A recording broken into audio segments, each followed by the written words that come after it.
बिस्मिल्लाहिर्रहमानिर्रहीम। मां आहियां अब्दुल हकीम चांडियो वकील। अॼु तव्हां सां जामशोरे में ऑफिसरनि जेका खुर्द बुर्द करे सरकारी मिल्कियतुनि खे कानूनी शिकिल ॾेई करे उहे ज़मीनूं स्टेट जूं सरकार जूं खपायूं ऐं जंहिं ज़मीनुनि जे खपाइण मंझां उन्हनि अरबें खरबें रुपया कमाया। मिसाल सुहेल अदीब बचाणी जेको डिप्टी कमिश्नर रहियो हुयो जामशोरे जो, उन हिन इलाइक़े जी संगम सिटी,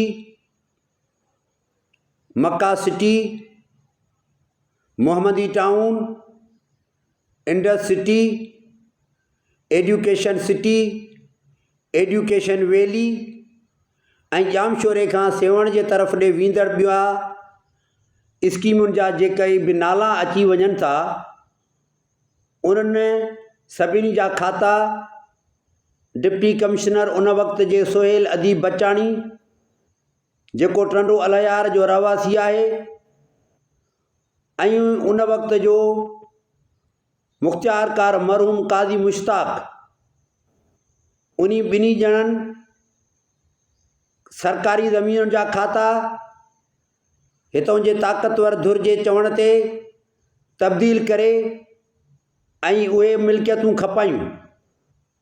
हींअर उहे ज़मीनूं जेके खपी वयूं उहे अनऑथोराइज़्ड आहिनि, उन्हनि जी कानून में का बि हैसियत कान्हे।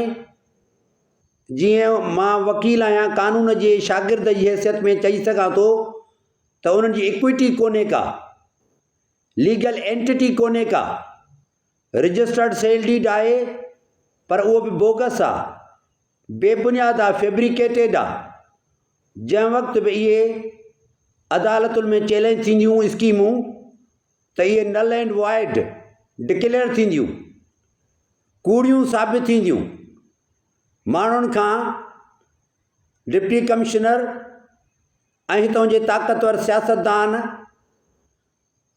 गॾिजी करे तपेदार, सुपरवाइज़िंग तपेदार, असिस्टेंट कमिश्नर ऐं मरहूम काज़ी मुश्ताक मुख़्तियारकार ऐं ॿियनि अमलदारनि सां गॾिजी करे जेको नाणो लुटियो ऐं फुरियो, इहो हिकिड़ो तारीख़ जो बेरहम बाब आहे। जामशोरे ज़िले जी ज़मीन जेका अरबन खरबन रुपयनि जी ज़मीन आहे, जेका अनसर्वे लैंड आहे, जंहिंखे अंग्रेज़ बि सर्वे न करे सघियो हुयो, उहा अनसर्वे लैंड हितों जे ऑफिसरनि खपाए पाण अयाशियूं कयूं, पंहिंजे औलाद खे ॿाहिरि पढ़ाइण जे लाइ मोकिलियऊं, ॿाहिरि मुल्कनि में पंहिंजे लाइ मिल्कियतूं ख़रीद कयूं।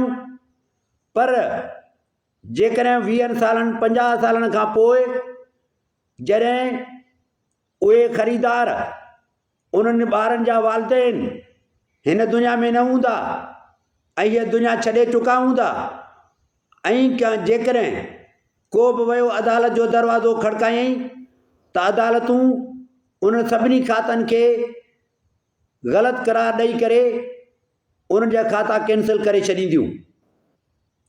रुगो कोटड़ी जामशोरे में इहो न कोन थियो, पर सुपर हाईवे, कराची वारो सुपर हाईवे, उन ते बि ग़रीबनि खां सस्तनि अघनि ते ज़मीनूं ख़रीद कयूं। मलिक रियाज़ ज़मीनूं ख़रीद करे उते पंहिंजी बहरिया स्कीम खे मुतारफ़ कराईं। बहरिया टाउन हिकिड़ी वंत ठाहीं, वरी ॿी बहरिया टाउन 2 स्कीम ठही, उन सां गॾोगॾु कमांडर सिटी सां गॾोगॾु ॿियूं अलाए केतिरियूं स्कीमूं जामशोरे जी, सिंधी क़ौम जी, हितों धरती जे रहवासियुनि जी, धरती जे मालिकनि जी सादगी में अणॼाणाई में उन्हनि जे अबनि जी, ॾाॾनि जी, पड़ ॾाॾनि जी, तड़ ॾाॾनि जी, जड़ ॾाॾनि जी मिल्कियत ख़रीद करे उहा सस्तई भुॻड़नि जी मुठ ते हितों जे वॾनि कामोरनि खे, उहे सिविलियन माण्हू हुजनि, आर्मी जा माण्हू हुजनि, अदालतुनि जा माण्हू हुजनि, सनअतकार हुजनि, पॉलिटिशियन हुजनि, उन्हनि सभिनी गॾिजी करे जामशोरे जी ज़मीन सां वॾो ज़ुल्म कयो आहे। तारीख़ वरी बेरहम आहे। तारीख़ जो बाब कर बि उन्हनि खे माफ़ न कंदो। ऐं उहे पैसा जेके इन्हनि गॾु कया आहिनि, क़ुरान चयो आहे त वल्लज़ीन यकनिज़ून ज़हब वल फिज़्ज़त वला युनफ़िक़ूना फ़ी सबीलिल्लाह फ़बश्शिरहुम बिअज़ाबिन अज़ीम।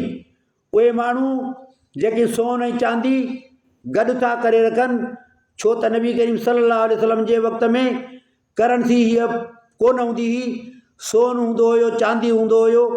उन जे लाइ पाण फरमायो साईं त जेके माण्हू सोन ऐं चांदी गॾु करे था रखनि ऐं नथा ख़र्चु कनि ग़रीबनि जे दरमियान, त उन सोन ऐं चांदी सां उन्हनि खे ॾंभ ॾिना वेंदा। त पोइ सोयल अदी बचाणी खे बि क़यामत में इहो जेका मिल्कियत गॾु कई अथई, इहो लोह खे सां तपाए करे हुन जिस्म खे ॾंभियो वेंदो। ऐं उहे माण्हू जेके आलाइकार बनिया, जामशोरे जी धरती खे खपाइण जे मिसदाक बनिया, उन अमल में शामिल रहिया, उनखे कुदरत कॾहिं बि कोन माफ़ कंदी। असां तव्हां सभु गॾिजी करे उन जे तबाही ऐं बर्बादी जे लाइ दुआ घुरायूं त हे ख़ालिक़े काइनात जन बि असांजे धरती जो सौदो कयो, जन बि असांजी धरती खे खपायो आहे, उन्हनि जे नसुलनि खे तबाह ऐं बर्बाद कजांइ। अल्लाह तबारक ताला तव्हांखे ऐं असांखे आबाद रखंदो। महिरबानी साथियो, अस्सलाम वालेकुम।